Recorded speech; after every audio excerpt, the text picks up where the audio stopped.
हम कोई भैंस ले रहे हैं, उसका दूध भी देखते हैं, सींग भी देखते हैं, उसके शरीर को भी देखते हैं, मुंह से लेकर के पूंछ तक, पैरों से लेकर के दूध तक सब कुछ चेक कर करके देखते हैं, 2-2, 3-3 बार।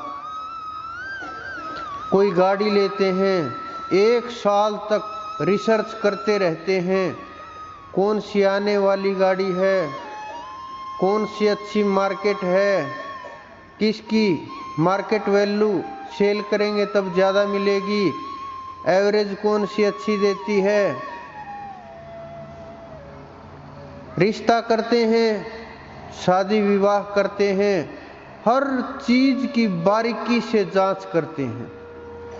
इतनी बारीकी से इनके दादा कैसे थे, उनके दादा के पिता कैसे थे, खानदान कैसा था, शक्ल सूरत कैसी है, चरित्र कैसा है, पढ़ाई कैसी है, व्यवहार कैसा है, नेचर कैसा है, आवाज कैसी है, बात कैसे करते हैं, संस्कार है नहीं है,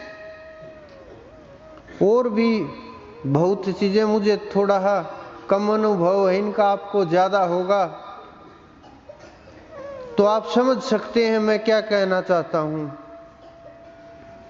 जब कोई भी हम कार्य करते हैं, छोटे से लेकर के बड़ा तक, चाहे हम बाजार से सामान लेने गए या खरीदने गए, कोई भी इस संसार के अंदर सब लोग खरीद बेच सब करते हैं।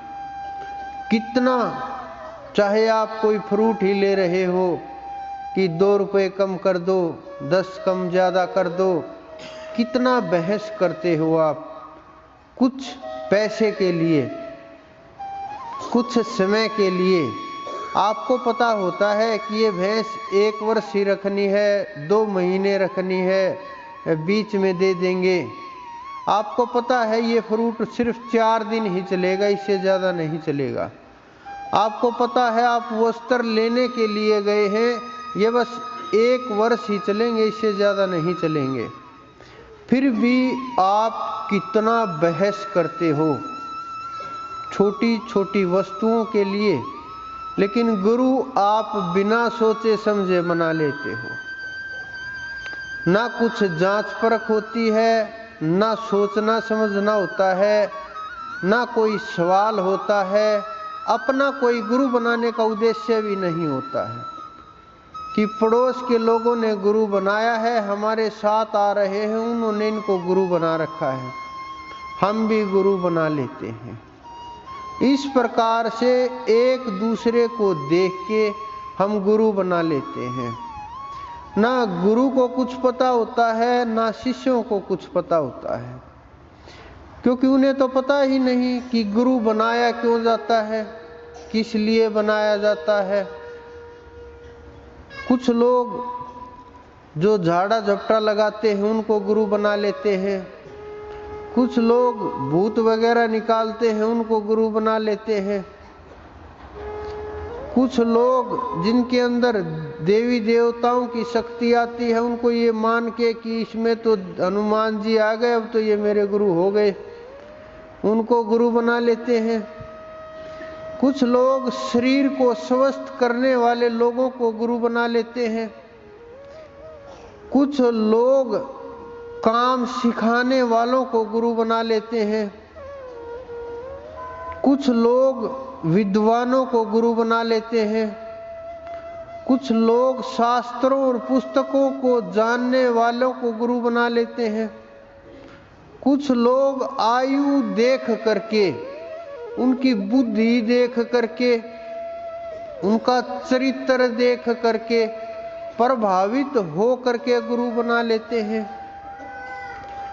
वो अंदर जो खेल होता है, जो ताकत होती है, भजन और शब्द और विधि, उसको ना समझ करके हम साधारण सी चीजों में फंस करके जिन चीजों में हमें नहीं फंसना चाहिए उनमें हम फंस जाते हैं। जहां हमें तोल मोल करना चाहिए, जहां हमें शब्द की परख करनी चाहिए, वहां हम ये परख नहीं कर पाते और हम साधारण सी बातों में इतना बुरी तरह फंस जाते हैं, प्रभावित हो जाते हैं।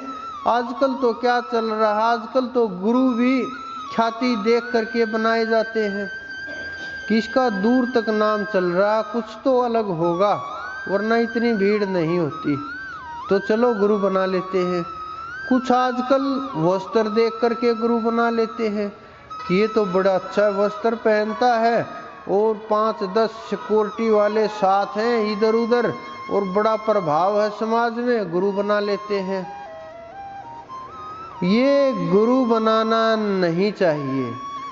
गुरु उसी को बनाना चाहिए जो साधना की पद्धति जानता हो, जिन्हें साधना करनी आती हो और साधना करना सिखा सकता हो, जो खुद उस परम तत्व तक पहुंच गया हो और जीव को वहां तक ले जाने का जिसके अंदर सामर्थ्य हो, उसी को गुरु बनाना चाहिए, उसी के सामने झुकना चाहिए।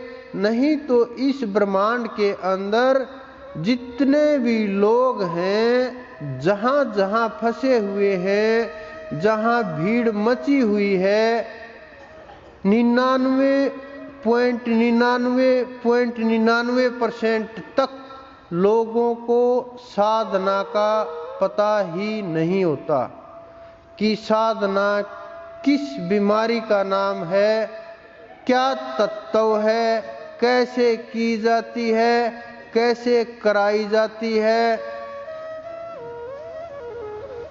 मेरे सामने